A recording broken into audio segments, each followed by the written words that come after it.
Lewis and Clark were amazing explorers who were the first to, number 1, map the American Northwest, number 2, establish relations with many Native American peoples, and number 3, record many new plants and animals. Or were they? Take a trip with me down the Missouri River as I separate fact from fiction and tell you amazing tidbits of information about their intrepid journey across America. Today it might seem like a fun road trip to travel across the US from coast to coast, but in 1803 it was pretty difficult to say the least. The border didn't even go that far.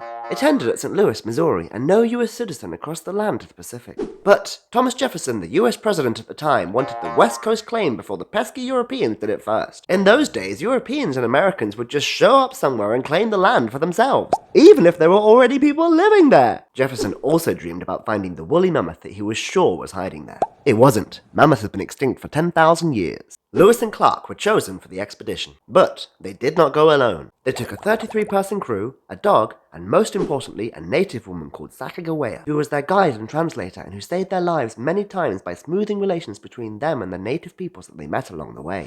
The explorers set off in 1804, traveling along the Missouri River. Back then there were no good roads and no trains at all. Rivers were the best way to travel.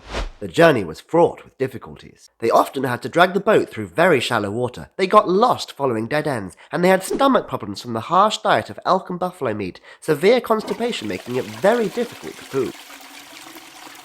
They also had to eat over a fire trying to fight through clouds of mosquitoes that were buzzing to bite them. They wrote diligently in their diaries, so we know that they had many close calls. A brush or two with bears, skirmishes with indigenous people, and Lewis even got shot in the buttocks, by his own crewman no less, who mistook him for an elk. Lewis couldn't sit down for a large portion of the journey back.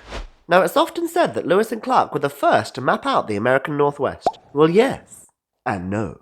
It would be more accurate to say that they were the first to make detailed maps of the American Northwest. Some people had already travelled through the area and had produced a handful of maps. Anyway, back to the journey. In the winter of 1804, the river froze and so they couldn't go on for months. How did they survive? I'm glad you asked. Native Americans helped them with supplies. A lot of people today believe that Lewis and Clark were the first to establish contact with these people. That's not true at all. Many Europeans have been in contact with them for years, and native peoples were used to trading with them. Not all Native Americans were thrilled to see Lewis and Clark, though. Luckily, Sacagawea managed to persuade them that the group was not a threat. After a few frozen months, the expedition eventually managed to carry on towards the Pacific. Towards the end of 1805, a year and a half after they first set off, they managed to get there. They set up camp and stayed there for the winter, establishing a US presence to claim the land. And now let's think about that for a second. The group went along the river claiming the land along the way. Land that was already being lived on by Native Americans. What do you think they thought about this?